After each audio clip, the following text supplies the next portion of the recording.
Yeah, and we are now recording. So with that, we want to let you know you are eligible to receive a certificate of attendance for our webinars. This would be a certificate verifying that you've participated in a 1-hour webinar.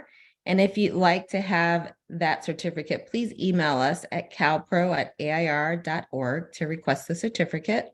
We'll happily get that to you. And now we are at our time to start the conversation about starting and expanding your CTE programs. We are delighted to have Steve Curiel, who's the principal at Huntington Beach Adult School of Huntington Beach Union High School District, to share with us today. His program has really grown in their CTE programs, and he's the perfect one to share with you about how to start and expand your CTE programs. There will be time for engagement and questions throughout the presentation. So with that, I'm excited to turn over to Steve Curiel. Steve. All right, hi everyone. Let's get my PowerPoint going here. Slide deck.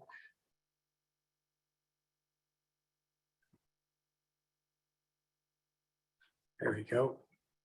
All right, so again, just like Sharice had shared, thanks for joining. I'm glad you're interested in CTE. It's definitely a program area that I think every adult school should be exploring, if not already doing. But I do recognize there's some challenges. So I'm glad you're in here. Hopefully I can give you some answers or some guidance on how you can proceed. So just a little bit about me. If you don't know me already, I've been in adult ed for about 23 years now, and worked at 2 schools so far. Downey Adult School, where I started, had a pretty good CTE program, and it just blew up after I left. I mean, they just really expanded, and they're a big CTE program. But Huntington Beach is where I am now. I've been here since 2008. The school's been around for just over 50 years. And we serve 4 cities, this area, Huntington Beach, Westminster, Fountain Valley, Costa Mesa, and then Midway cities in there, a little smaller pocket outside of Westminster. But I'm estimating we're about 400,000 people in the area and the cities combined that potential students, clients. We are spread out over 4 main campuses. And when I say campuses, don't think like a college campus. There's a campus that has an office area and maybe 4 or 5 classrooms, plus one of our campuses is up to about 12 or 13 classrooms, but not huge campuses, but we are spread out. So that provides an element of administrative challenges, I'll say, just to cover all the sites. But we really feel strongly that we need to be where our students are, especially certain 4 cities. So we spread them out, trying to be in places that are easier for the student population to reach, to attend the classes. We offer programming in ESL, ASE. I think just about everybody does ESL, ASE. CTE is definitely on the smaller side for us right now. And then we have a pretty big community ed program that encompasses all the way from elementary school to our senior, older adult population. So a lot of fun stuff going on there. I've got a teaching staff, about 45 teachers, and I do have 1 counselor. Sometimes we have 1.2. We're talking about bringing back another like half counselor. But we also have 20 classified support staff that range from clerical to job developers, college career specialists, IT support. So we have a pretty good, I would say really good support staff, at least in terms of numbers, and the quality of people we have is very good as well. And I am blessed that there are 4 of us administrators, myself and then 3 APs, 1 AP for ESL, 1 for ASE, and then 1 that focuses on CTE and community ed.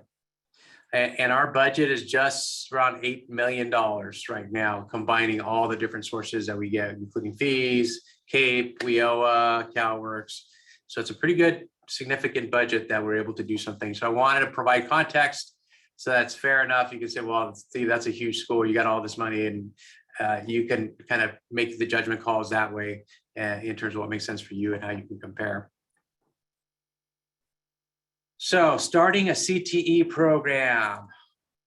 Why would you do that? I say that half seriously, but jokingly at the same time. Of course you want to, but obviously there's a lot of challenges around CTE. A lot of schools, I can understand, shy away from it. Bringing on CTE and adding to CTE is definitely has additional challenges than say ESL or ASE. And so that's where I just want to acknowledge the fact that you're in this meeting, you're taking on that challenge or interested in taking on that challenge. But I do recognize that there's some folks that are just not really even willing to go there at this point in their school's career or their career. So here's it's a survey or a poll that's going to pop up. And so I'm trying to get a gauge for where you guys are. So as schools, where do you see your hurdles? And you can check all that applies. Is it funding, just don't have the money, or it's too restrictive? Finding teachers, the credentialing of the teachers, two separate issues, curriculum, facilities, and then just enrollment to warrant expenditure.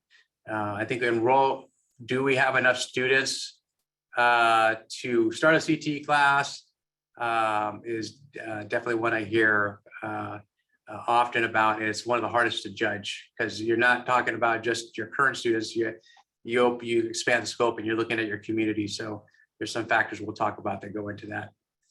So right now, finding teachers, I'm not surprised. That's one that we keep hearing about. And so I will talk about how some strategies you can use to find teachers and not only find them, but then keep them, because that's another aspect of that whole process of starting a program and having the teacher stay for the long run. I'm going to share the results because it does say, I guess you were seeing them. So there you go. 77% of you are struggling to find teachers. And I'm going to use this information because I do a lot of advocacy work in helping legislators understand this is an issue for adult ed. As much as the K-12s will say it's an issue for them, we also struggle with this in this area. And that means that adults aren't going to get served. And there's definitely an interest in our population making sure they're getting services and advancing. So thank you for sharing that information with me. I'm going to move on. So impact of CTE. Here's my sales job for CTE. I think every program should have it. There's so many benefits to having it and that warrant getting older or getting past those hurdles. So if you look at California's unemployment rate as of a few days ago, it was 4.5%. I would gather, and I was trying to get the state unemployment rate for all CAPE students, and that was not easily ascertained. I'm just going to say there's reasons why I couldn't get it. There's something, I think that's a number we should have, but you probably know what your own student body unemployment rate is. And I'm going to guess that most of you, it's higher than 4.5%. And so we recognize the population we serve is in a situation where definitely better employment or just employment in general is of consideration. And some of them might not automatically say that because in their mind, they're saying, I need to learn English. That's my primary goal. And they don't get to the part where, well, I need to know English because I'm trying to get this other job. Or I want to get my diploma because my employer is waiting on me to get it and then I get a promotion. So definitely it's a way to help our students by getting them into jobs that they hopefully will enjoy and bring an income for their livelihoods.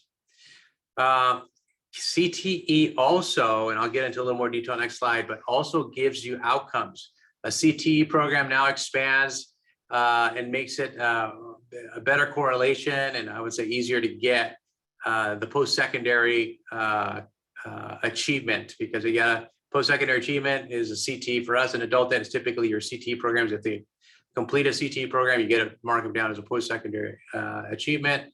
If they get a job, increased wages, those are also all tracked and reportable in our CAPE outcomes. And then transition to post-secondary, if you're aligning your programs with the colleges, there's a transition you can have happen from your program into a credit-based CTE course, or even better, have them transition into your own CTE course, your ESL, ASE students, because those also count as a transition to post-secondary. And so right there, 4 metrics, and I'll get into it in a little more detail. There's even more than that. in terms of benefit to data. Alignment with WIOA, CTE, WIOA, as you know, Workforce Innovation and Opportunity Act has that backbone of workforce as a focus. It will get you involved in some of the discussions in terms of later on, we'll talk about IET and talk about some of the things we're asked to do for our WIOA funding. So definitely something that WIOA, I think, would like to see every school have is some CTE opportunities. Getting a job gets noticed, and that's a little play on words. It really is all about, if you're going to market something, you want to get your school noticed. I believe, a number of us believe, that advertising a student on the front of your cover that's got a job at Amazon or got a job at Walgreens, the Memorial Care, wherever, that gets more notice than student getting a high school diploma or learning English. Just people recognize that and appreciate when people are getting into the workforce and paying taxes, making a living, supporting a family. We all can relate to that at a fundamental level. And so it does make having CTE programs makes your marketing a lot easier, a lot more powerful. And adult ed CTE contributes to our economy.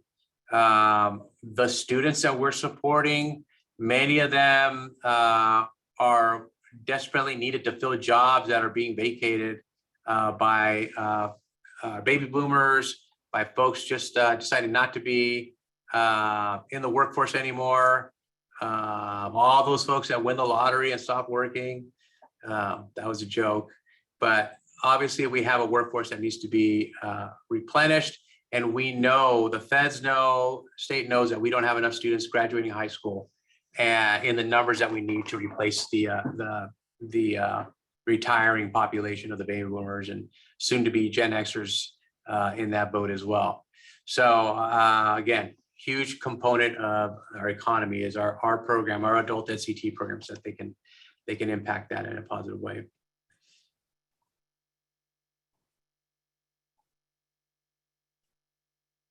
All right, here is a report you guys probably should all be familiar with. Coming up on a few weeks, and we got to submit all this data. This is our, I want to say 2021 data, maybe. I think that the base, probably the worst time since flexibility for us. But if you look at the enrollment numbers in terms of CAPE outcomes, and this is what I pointed out earlier.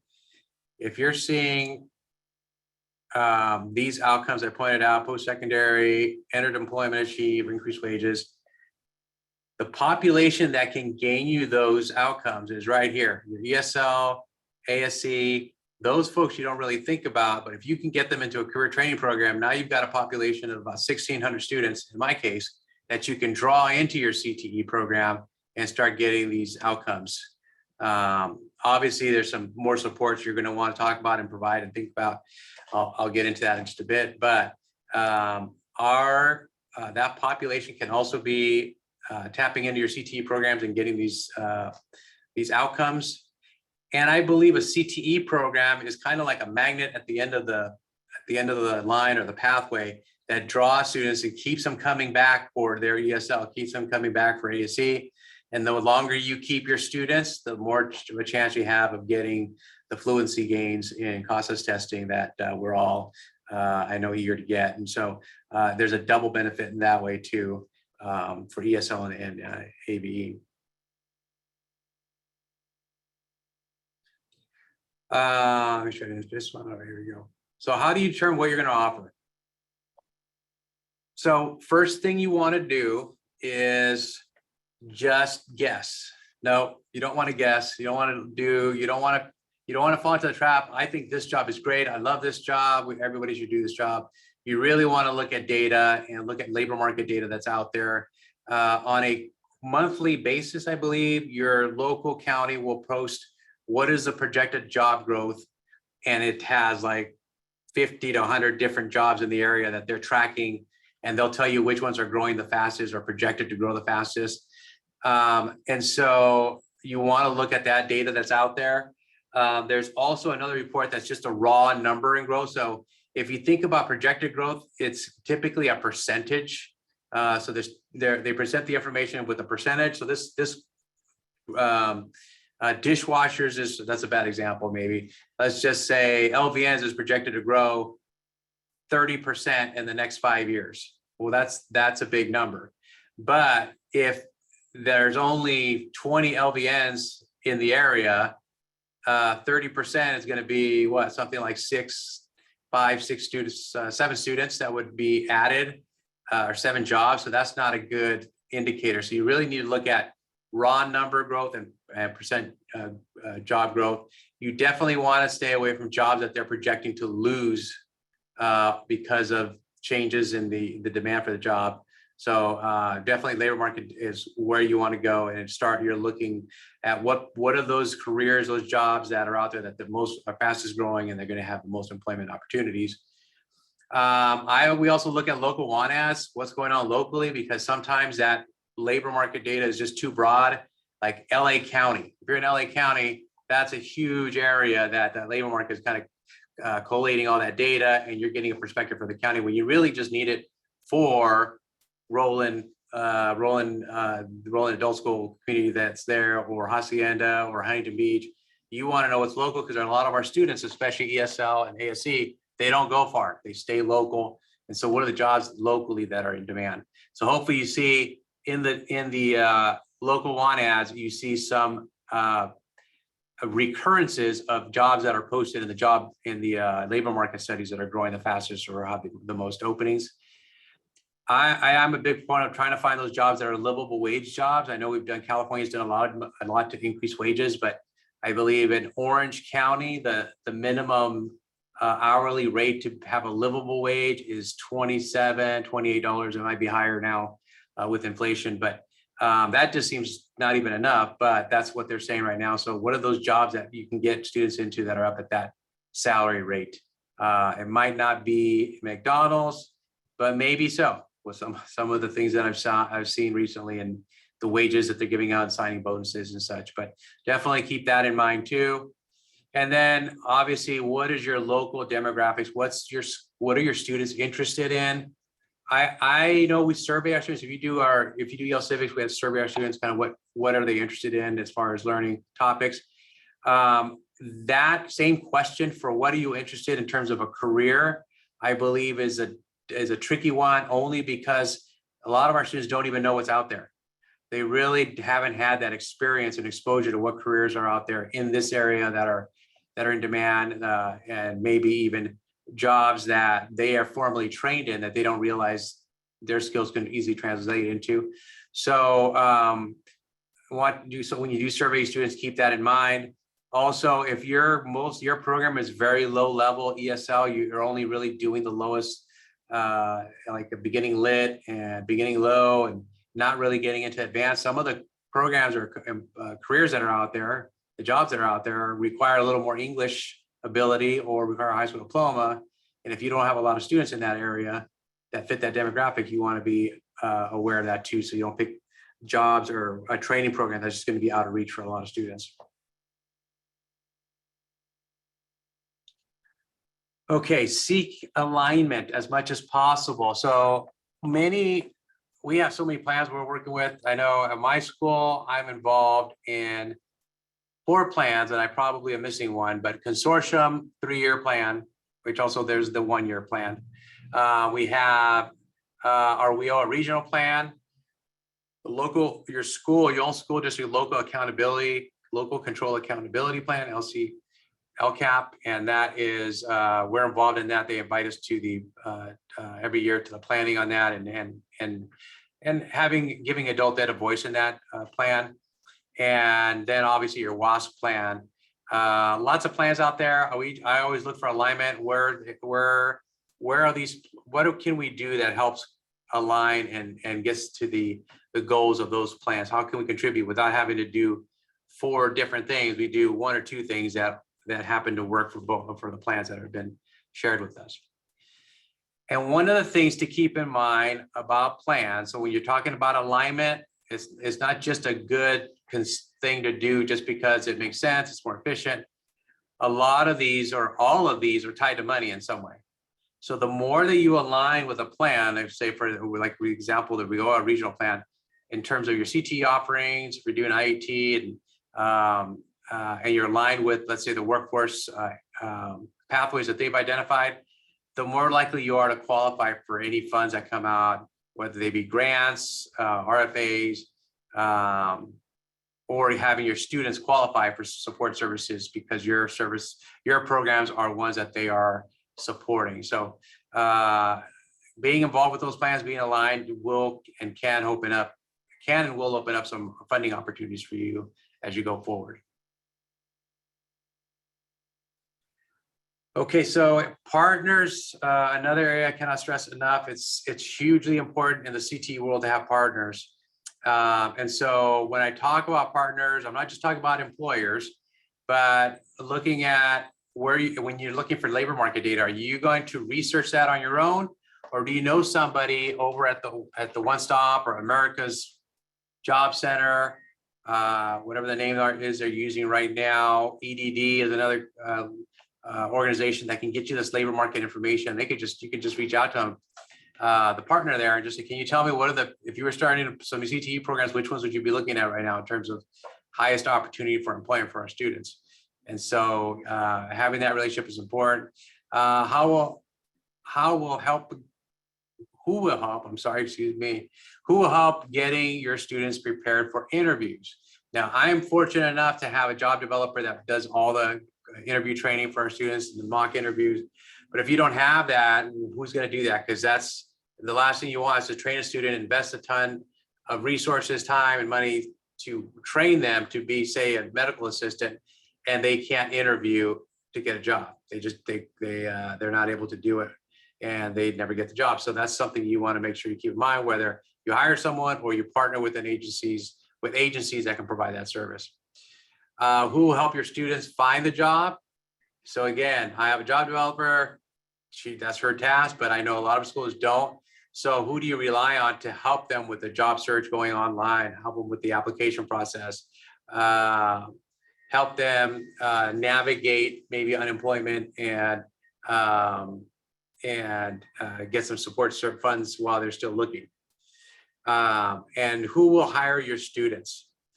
That's your partners. I would not just send them out in the cold. It's ideally you have people that employers that that are always looking to hire new students, and to the extent that you can build a relationship where they trust you as a program, as an educator, as a trainer, the more the folks will hire just on your word. And you can just call and say, I got 2 great students, they're ready to go, but you want to have those relationships, those partners in place to help with that.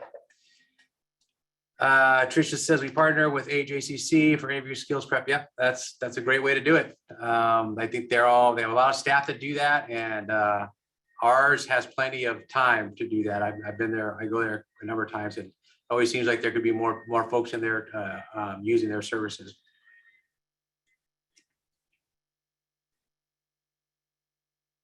All right. So example list of partners that we use. So we have a number of employers. This is just a short list, but these are folks that reach out to us a lot and often asking, do you have anyone? And these are also employers that we're currently in negotiations with, some of them, to do our training on their facilities. And so to the extent that they can give us a room and they can maybe cover some of the costs, we will send teachers over and some of our equipment over and train their own employees right now. So for example, Memorial Care is very interested in promoting from within. So their janitorial staff, cleaning staff, maybe reception staff, getting them trained to be LVNs or medical assistants, pharmacy techs. So we're working with them to really build up their workforce so that they can fill these other jobs that are becoming big as time goes on. Now, support services, Dale McIntosh Center helps us with adults with disability, and there should be a rehab, Department of Rehab facility. Every county has one, I believe, to support students. They also provide some level of on-site support. I believe we have a couple of students that are getting supported through funded personnel, whether it's sign language interpreter or I forget the other one that they're working with us on. But so unemployment development department, EDD, they're good. We're talking with them. I'm meeting with them tomorrow. I'm hoping that they will station somebody here 1 day a week to be available for our students to meet with them and get services right here and not have to go all the way to Brea, which is about a half hour to 45 minutes to drive, probably an hour and a half on a bus. So we're trying to partner with them so our students have access to them here on these campuses. Social services, obviously, if students are dealing with some financial problems and getting food on table, that's a partner that we send out, refer to, and help a lot of our students. Department of Rehab, I mentioned earlier, but again, when we deal with students that are coming out of, like, say, high school and they have a IEP, but they've aged out, we put them on a 504 plan, and oftentimes we reach out to Department of Ed to give us, if there's some supports they can provide for these students that should be qualified for Department of Rehab services.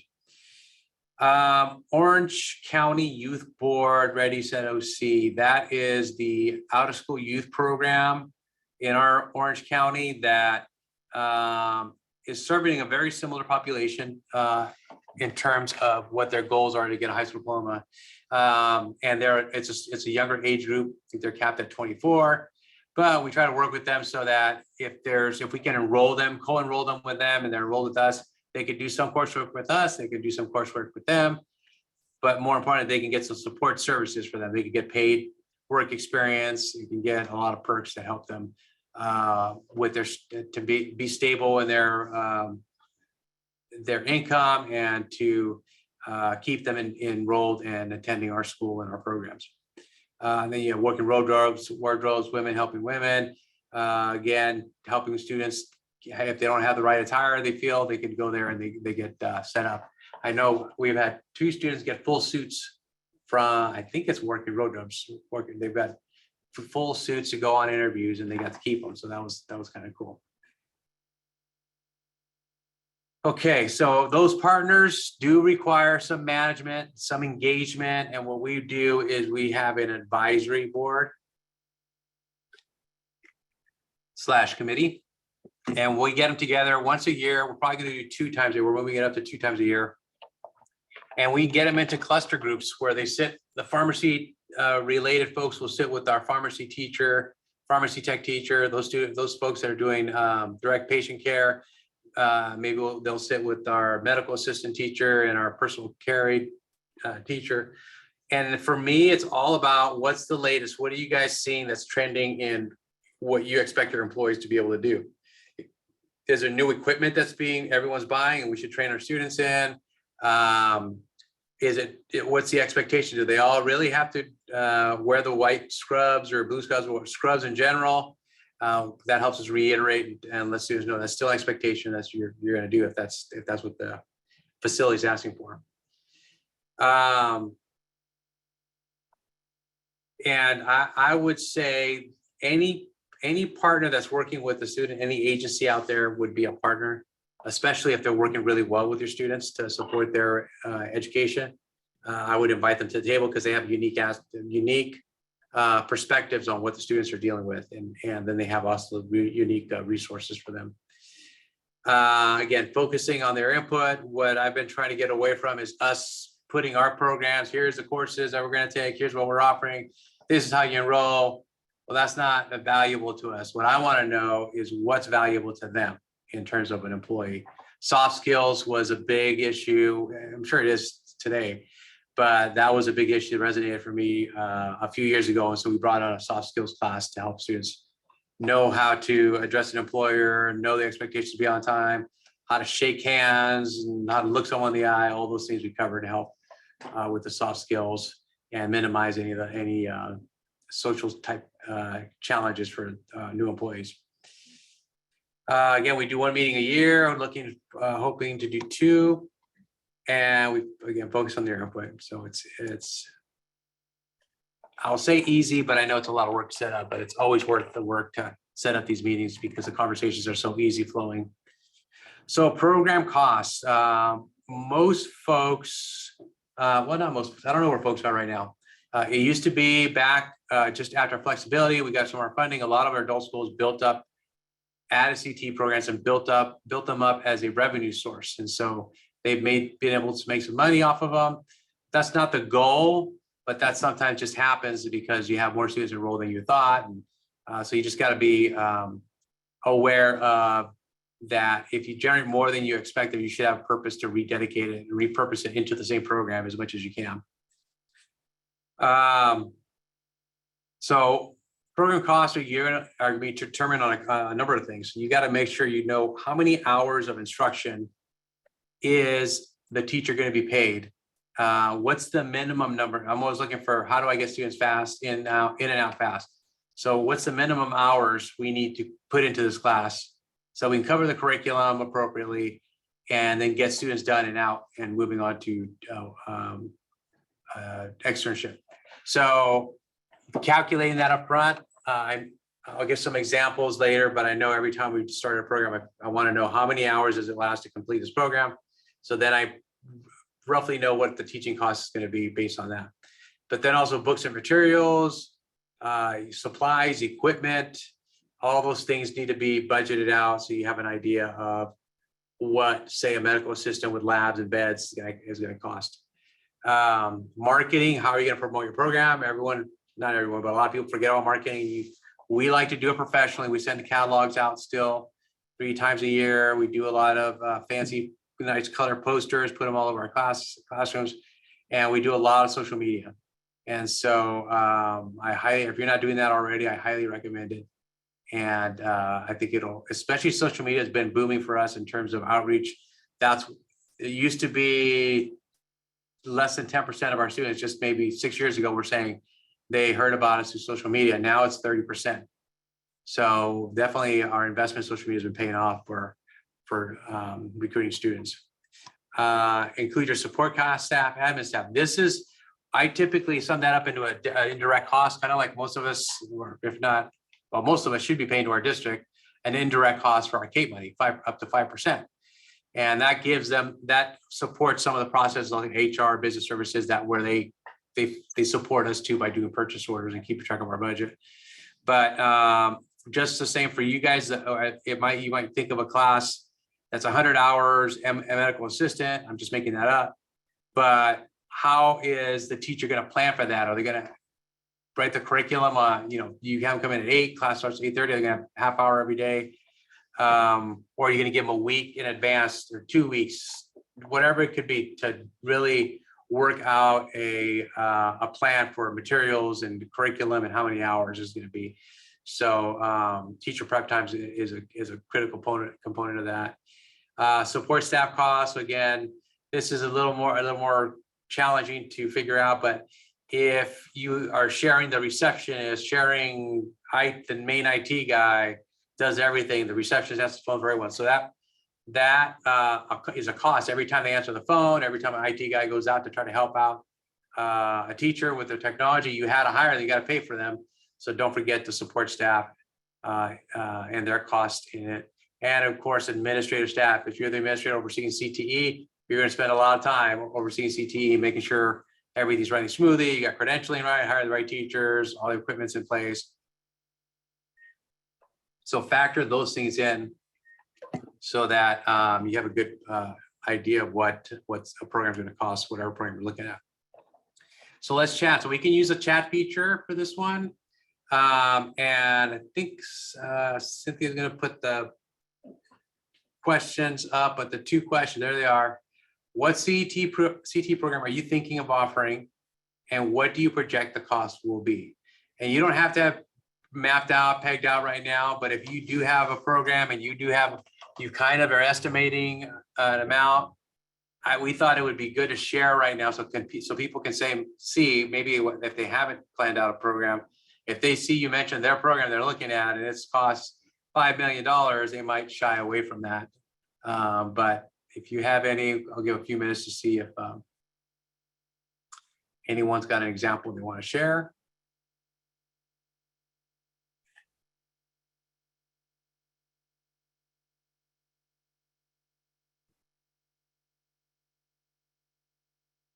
All right, administrative assistant program, set up an IEC model. Okay, that's cool. And Bruno, you have an idea maybe of what that's costing, or just that's what you're exploring? Ooh, apprenticeship test, yes.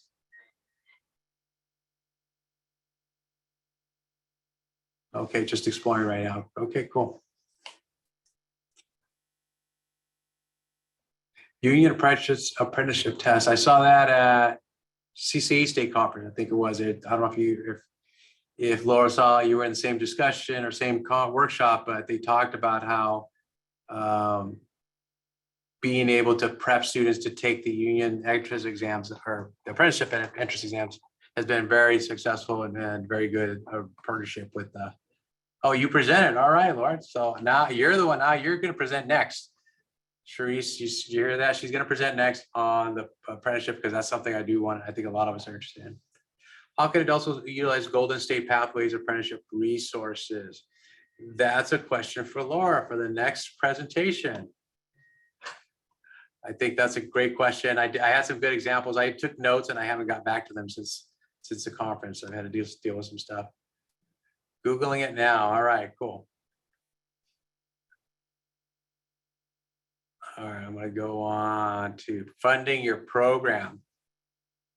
So the big question typically is, will you charge fees or use CAPE or a mixture of the two or other fund sources? So obviously that's a choice you're going to make. And maybe some might say, I don't have a choice. I'm using all of my CAPE money dedicated. I can't reallocate it. And so I'm going to have to charge fees. So which is fine. I mean, a lot of programs do charge fees. Do you have the systems in place to charge fees if you are going to charge fees?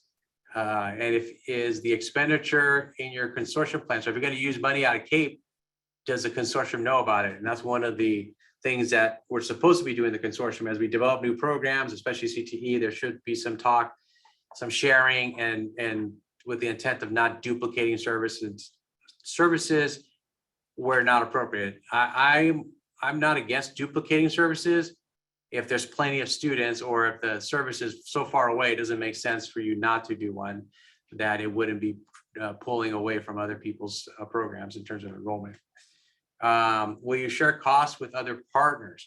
So, for example, using the one-stop centers, the AJCCs, to do the interview skill prep, to do the soft skills, maybe training. They have a lot of programs they can offer. And so that's a way to shift your costs. So you don't have to bear the burden of that, of hiring a job developer per se, that those folks can help you out with some of those costs. Or are there other funds out there you're considering using? Carl Perkins does have a little more requirements in terms of documentation of your types of courses you're offering, who's enrolled, what their demographic is, but there's some money out there. It's not a lot of money, in my opinion, but there is money out there for that. CalWorks is another pot of money that is apportionment, very flexible. So that could be an area where you can help buy books for students that don't meet a certain income threshold. So CalWorks is another good resource to look into. And then LCFF. This is where some people will say, you can't spend LCFF on adults. That's not true. You can't spend CAPE money on kids, but it said the law says nothing about spending LCFF dollars on adults. Now, there could be reasons why a district would not want to spend on adults because they don't have a plan to do so. But if there's a plan to support the community and maybe collaborate with the adult school to help 18-year-old graduates to get into a career pathway, they could decide to do that just because it would be a metric. Maybe they're following, trying to get students enrolled in college or trying to get students employed. So sometimes LCFF makes sense to support an adult ed program. And if you're going to share, for example, if they've got teachers or an auto shop program that they're going to let you use, and you're going to allow kids to come in to the program. If you got all the white ravers, it gets a little complicated that way. But let's say you go down that path, and LCFF could be used to fund or supplement the program. Okay, so if you're going to go down the road of fees, now I'm just going to be truth be told, my school is getting out of fees for our CT classes effective this next week, July 1st going forward. We've made the decision based on a number of factors. Some of them are this, but we are in a position looking at our CAPE funding to reevaluate how we're spending that and allocate money so that we can just do away with fees because of the amount of work and things you have to do to keep it, to handle fees. So LCFF is local control funding formula, Debbie or Maritza. And what that is a plan that every school district that receives state money has to write to show how they're going to spend the monies that they get from LCFF. So, and like I said, adult ed is allowed to be funded out of LCFF. Not many school districts do, but there are some districts that are funding programs in adult ed because they see an alignment with the school district goals and the adult school program. So if you are going to charge fees, keep in mind, remember one of the things that when I went through my admin training, that one of the things that there's only two things that get you fired, and is to mess around with money. And I'll just leave it at that. The other one probably most of us figure out, but messing around with money, that's almost a guaranteed way of losing your job. And so when you mix cash into your offices and different people are handling it, lots of opportunity for lost funds, we'll call them. And so you want to have proper, I'm not saying don't do it, but just make sure you have policies that are in place that no matter what, there's always two people that know where the funds are. That no matter what, whenever there's an exchange of monies from one person to the other, there's a sign off, that you have locked cash drawers that protect the money from theft. So a lot of things you want to keep in mind to manage fees and cash received for those fees. Or are you going to accept credit cards for better security? Keep in mind, a lot of our students don't have credit cards. And so that becomes a challenge. Also, credit cards, I'm going to admit embarrassingly that we still have, for some of our students, they don't want to do online because they're afraid to put any credit card information online in the internet.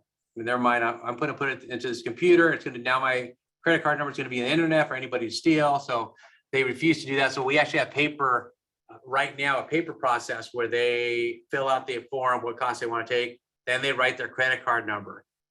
Imagine that. I would never write my credit card number and then leave it with somebody else that I don't know. And so, but we do that just because our students refuse to do it any other way and they're more comfortable doing that. But we're trying to get away and ideally get to the tap your card. You don't even swipe it, do the tap, the chip, and then the class that they registered for will be paid for. So we're trying to figure that out so we don't collect and store any credit card information in paper, in files, in file drawers. That's not a good security plan. If you can, use online systems. ASAP's a big one out there. We use ASAP and it processes most of our fees associated with our CTE program classes, as well as our community ed classes. So online systems do save a lot of work. You got to invest in some staff training or staffing to be able to manage it, but I think it's well worth the investment. Set up appropriate accounts to track. So whenever we receive monies, we know which programs are collecting the monies, typically it's CTE, but we also have community ed classes. So we want to make sure we give each program their due credit for their fees that they collect. And then also, so your district the monies don't get commingled with some other account, either district or even some of your adult ed accounts. So ideally that's a separate revenue stream for your fees that you're collecting. And keep business services always involved. Sometimes that opens up a can of worms or start asking questions and make it more challenging because they want you to do a certain way, but better to keep them involved so you can tell them what you're trying to do and they can maybe give you some ideas that are acceptable and helpful. So a lot around fees. So here's the big one everyone wants to know more about, be able to better do, including me. So who will teach the class? So finding teachers right now, we are in the mode of working with partners to identify their employees that they think would be good teachers. That's for our CTE program. So we're really trying to recruit, trying to poach staff to be teachers for us, but we're hoping that they could do evening classes when they're not at work, or if they work in the evenings, or they can come in the morning. So we're trying to figure that out. But partners are also can be a good source of employees, CTE instructors, local employers that maybe aren't, you don't see them in there, they don't have a lot of want ads out, meaning they're fully staffed. You might reach out to them to see if, like for a machinist, a welding a company that needs more welders, well, can you spare one of your certified welders, and can they be a teacher for us? If you know someone else that's good, let us know. So employers are a great potential for recruiting teachers. Do you reach out to your current staff? So you'd be surprised, some of our current staff that are teaching, say ESL level 1, they have this other background, this other history where they, or even current history that they're doing. They're working, putting in flooring for another company, or they're working in the medical field with billing and coding. And so if you find those things out, you might have a staff that's built in to teach whatever you're going to look at for CTE. Is your pay, your salary rate enough? And then, or are you offering enough hours to make it worthwhile for teachers, potential teachers, to leave their job? Because a lot of times I hear, why would I come teach for you? I get paid 40 hours over here. I got benefits. You're not going to give me full time. You're not getting me full time. You're going to give me only 25 hours, whatever that is. They are going to weigh what the benefit is to come to the adult school. And so pay and schedule so that they're given enough hours to make it worth their while becomes a negotiating piece, if you will, that if you're struggling to get teachers. And will you offer benefits? So that's another thing that most of us in adult ed kind of stray away from full-time permanent staff because of these benefits costs. But sometimes for CTE, the last I think 3 full-timers we've hired in a row have all been CTE teachers because we've lost them. And so that our salary is not the highest. It's pretty good, but it's definitely not. We have a neighbor that's a lot higher than we are in terms of salary rate. But being mindful that you're asking potentially someone to leave their job, the security of a job, to come over to you, and then is it going to be worth it for them and what you're able to pay them? Will you offer benefits? Talked about that. Can you share the teacher and offer more? And what I mean by that is maybe your high schools have, I give an example, the auto shop program, and they have a teacher that teaches during the day. Could you hire that teacher in the evenings? And they're already, district's already paying their benefits. So could you hire them in the evening just for extra work, and they could be your CT teacher for auto, so many nights a week. All right, and credential requirements. This is another area, sticking point. I'll talk a little bit more about that, but do you want them to get a designated CT credential or an adult ed designated credential? Very similar, but there are some distinctions. I'll talk about it in a minute. So when you're dealing with the credential issue and teachers, this is where I get the most uncomfortable, maybe embarrassed, because I'm going to drop the bomb on them. Yeah, you can get a credential right away, but now you're going to have to take these classes that are about $5,000, and you get 3 years to do it. And if you don't get that clear, then I'm not going to go keep you hired. So that's not a winning approach to getting teachers to jump on board and stick with you. And so good point, Elizabeth. Look at your classified staff that are out there. If you have painters or if you have construction folks, they might be good for some of those construction industry jobs in terms of training people.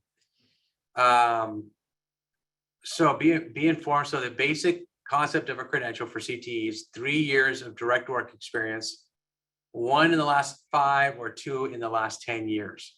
That'll get them a preliminary credential. They'll qualify. There's a couple of other little things they got to do, fingerprinting, and you do some things like that. But it's after that, once you have the experience and you can verify that experience. And so some folks say, yeah, I did this, 8 years ago, and I did it for 4 years. It was great. Well, can you show me any documentation that would show that we can validate that? No, weren't able to do it. So they couldn't get the credential, so they couldn't get the job. So it was very disappointing for us too, because we really had high hopes for this person. Be upfront with requirements and costs. So I would hate for teachers to find out later once they've been working for a few months. Oh, yeah, I thought I didn't know how to do a credential. You guys just hired me. No one told me how to do credential. No one told me it's gonna be $5,000. No one told me this. So try to be upfront just so that they know there's some commitment that they're making to beyond the work schedule that you give them. But helping them understand that is important. And then also, I think emphasizing that a preliminary credential, go into the office, fill out this application, get a fingerprint, and most likely you will get a credential the next whatever month, couple months. And it's a preliminary credential, but they get some time to finish it up, which gives them some flexibility. They can be making money with you and then paying off those costs. But what about us covering the cost? If your teachers are balking at the cost of getting professional development, then I'll pay you for the hours, the time you spend in it, and I want you to get that credential. So we're talking about that in our district to cover teacher costs for getting credentials so that we can hire them and retain them. Okay, so curriculum, here's a great site, one of the best sites. I love this site. When I start looking at new curriculum, new programs, I go to the, well, now it's on the Cape site, but it was the LAUSD CTE course outline website, and very good, very detailed information there. You'll get the link there. Cynthia just posted it. Facilities needs. So building a CTE program always typically is going to have some kind of modification of facilities. I wish I could say this was my school. This would be a dream school to have this set up, but the idea is that you have to have an area where they can do their practical instruction and get the skills built. And then you have to have an area for the didactic, the presentations you're going to give, the PowerPoints, all that. There's needs to keep that in mind when you're building out the facilities. Can it be secure to protect expensive equipment? That's our CTE program is in our newest buildings. They're built about 10 years ago. They're the most secure. So we focus all our CTE stuff and equipment over at those areas so that they're the most protected items. But definitely, especially if you're investing in high-end equipment, you want to make sure everything's secured and locked up. When not in use. And then make sure you get relevant equipment if you can afford it. Don't get a mannequin that's 30 years old. Some of the new ones will give you so much more experience for the students, but just make sure you're getting good quality and not secondhand, because that's going to stand out when you get these new students coming in. IET, so integrated education and training, the big fad right now for good reason. We are doing it. We've been doing it for a few years. We have a new program we're doing with Pharmacy Tech. But the idea behind integrated education and training, it expands your market, your potential students to now include ESL and ASC, who might not be quite at the diploma or their promotion to the next level, but they have enough English and having a pathway and some support systems in place, they could be successful in CTE. And so those support systems is what we refer to as the integrated education.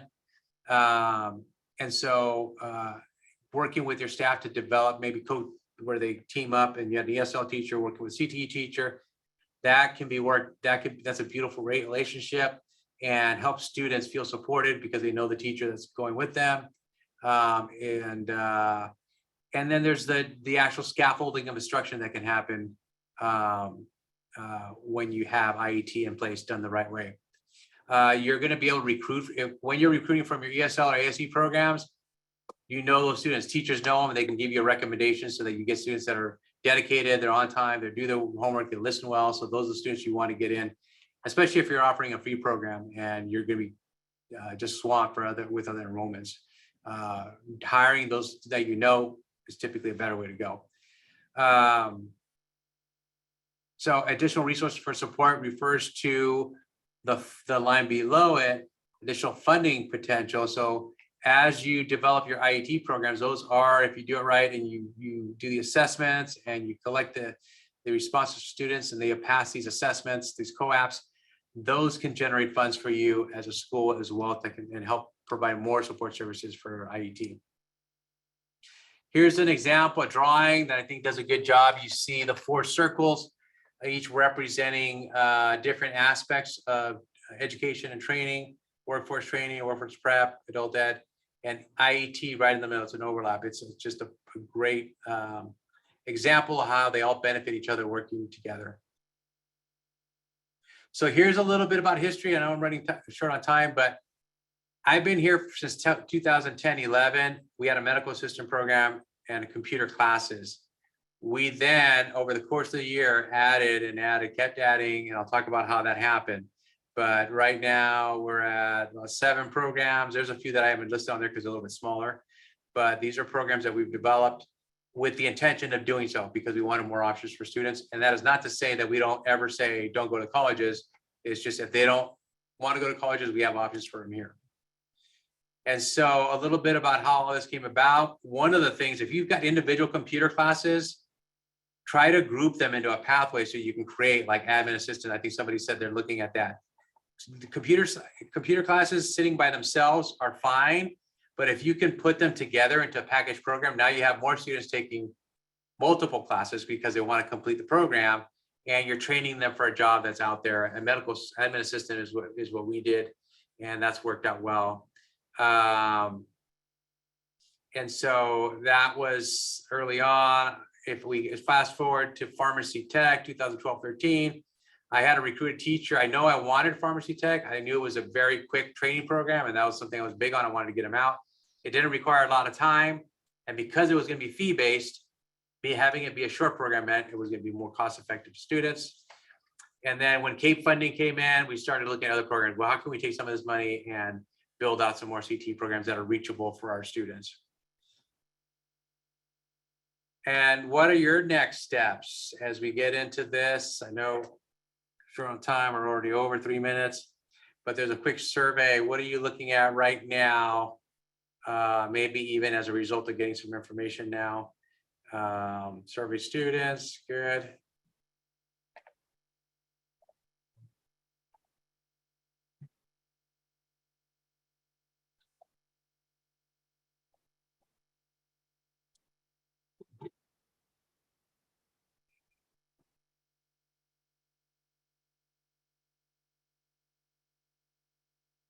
All right, a lot of you are still early on in the process of researching, surveying students. That's good, good place to be.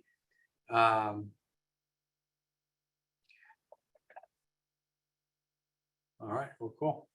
I'm glad you're in that boat. You're all, I don't know exactly what the other is. We got 2 people in that situation, but I hope it's something that still is going to move you forward towards getting a CTE program in place. Definitely, we're here to help. I'm here to help. You can always reach me. Oh, and you guys are seeing the results. Okay, so stop sharing and share results. Oh, come on. So here's, I'm always looking for feedback. That's my contact information. I'm always willing to give support. Give me a call, send me an email. I love CTE. I think it's something that, like I said, is a magnet for our students, and done right, you're going to see a lot of good growth and see a lot of success stories that come out from your students. This is going to be sent out to you in a couple weeks or a couple days, I think, Charisse. And there's a QR code to give us some feedback. So definitely would appreciate that. You can screenshot it as well. Screenshot won't work. You got to use their phone to do the QR code. And I did my PowerPoint with this view as a complete distraction to me last week. So I just wanted to flaunt that I was in San Diego enjoying the weather down there. But just thank you for your time. Appreciate you guys, and good luck out there with your CTE programs. Well, thank you, Steve. Thank you so much. I know that everyone really enjoyed what you shared today because we are over and everyone stayed. So they were engaged with their content. Truly appreciate you, and I appreciate everyone staying with us through this webinar.